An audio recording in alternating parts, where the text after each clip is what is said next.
और उसका छोटा भाई एंडी दोनों इस साल क्रिसमस की छुट्टियों पर अपने नाना और नानी के यहाँ जा रहे थे। दोनों बहुत ही खुश थे क्योंकि नाना और नानी के यहाँ उन्हें बहुत ज़्यादा खुशी होती थी और वो खुशी उनको नए नए तोहफों के मिलने की होती थी। जॉन एंडी से 5 साल बड़ा था, इसलिए वो थोड़ा समझदार था, पर एंडी वो थोड़ा शैतान था। शैतानी करने का उसका हर टाइम दिल करता रहता था। कार में भी वो चैन से नहीं बैठ रहा था, तो उसकी शैतानियों को देखकर जॉन ने उससे कहा, देखो, अगर तुम यहाँ पर ठीक से नहीं बैठे ना और तुमने क्रिसमस पर ज़्यादा शैतानी करी तो तुम्हें क्रम्पस आकर सजा देगा। क्रम्पस जानते हो तुम कौन होता है वो? इस बात पर एंडी का जवाब आया, नहीं तो मैं तो नहीं जानता किसी क्रम्पस को।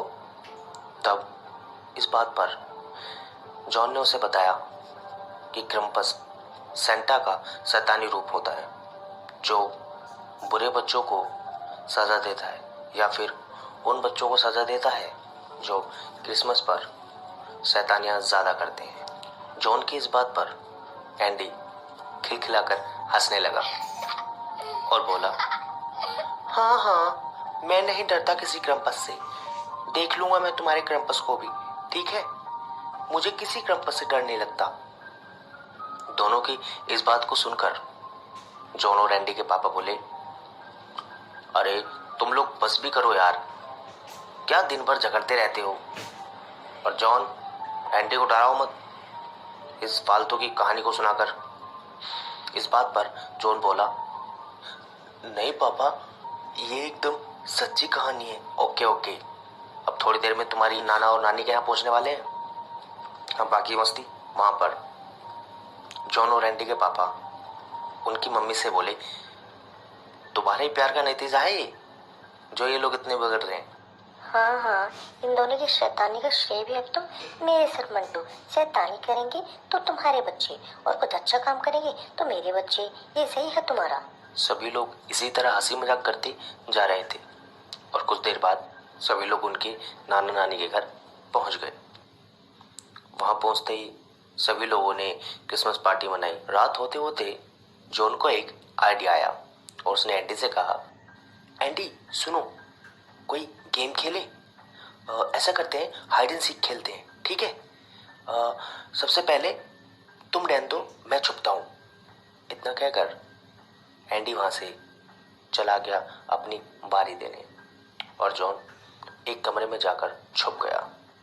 एंडी ने 10 तक गिनती करी और वो जॉन को ढूंढने के लिए पूरे घर में निकल पड़ा। पर जॉन थोड़ा समझदार था, इसलिए उसने छुपने की एक ऐसी जगह चुनी जो एंडी को जल्दी से ना मिल पाए। एंडी उसे पूरे घर में ढूंढता रहा कि तभी एंडी की नज़र खिड़की से बाहर घने जंगलों की तरफ गई। तो वहां उसने देखा कि कोई खड़ा था। एंडी बिना किसी को बताए घर से बाहर निकला और दूर से ही आवाज मारने लगा, जॉन, जॉन, क्या ये तुम हो? अगर तुम हो तो मैंने तुम्हें ढूंढ लिया है, इस बार तुम्हारी बारी है। एंडी इतना सब कह ही रहा था कि तभी दूर खड़ी उस आकृति ने एंडी को अपनी तरफ आने का इशारा किया।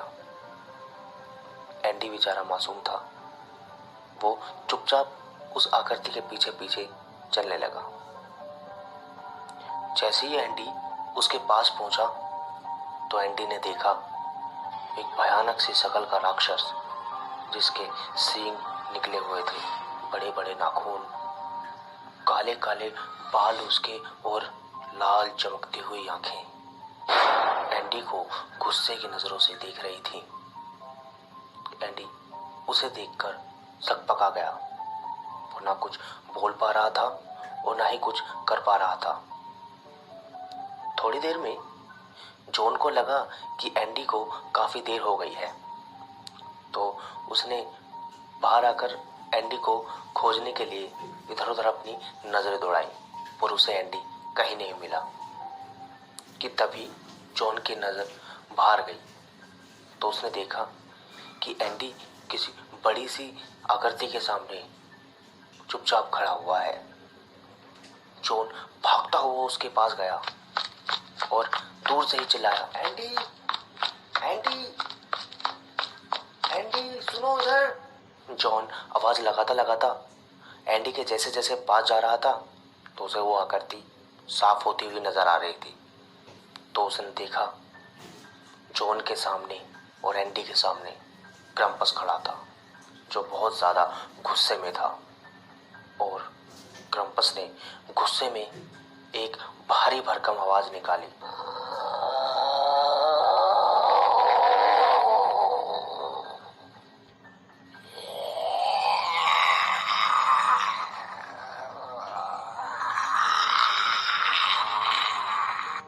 आवाज इतनी डरावनी थी कि दोनों ने अपना गला भरा और जितनी तेजी से चिल्ला सकते थे चिल्लाए। बच्चों की आवाज सुनकर घर वाले भी दौड़े दौड़े उनकी तरफ आए।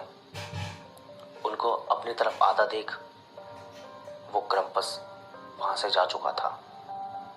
एंडी और जॉन ने पूरा वाकया अपने माता पिता को बताया, पर शायद ये उनका वहम था। ये कहकर उनके माता पिता ने वो बात दोनों से भूल जाने को कहा। आज काफी समय बीत गया है, पर आज भी जब भी एंडी उस वाक्य को याद करता है तो उसे क्रम्पस का वही भयानक चेहरा याद आ जाता है।